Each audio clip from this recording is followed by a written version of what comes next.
ampalaya, native ampalaya. Mabisang gamoto sa sugar, ampalaya kasi mapait ang ampalaya. Mapait pa sa panyawan. Kaya gamot siya. Kaya kumakain ako ng ampalaya.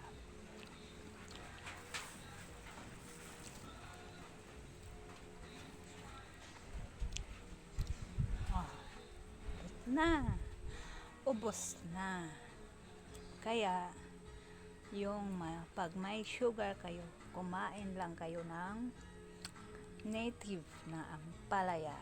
So thanks and God bless. Thanks for watching.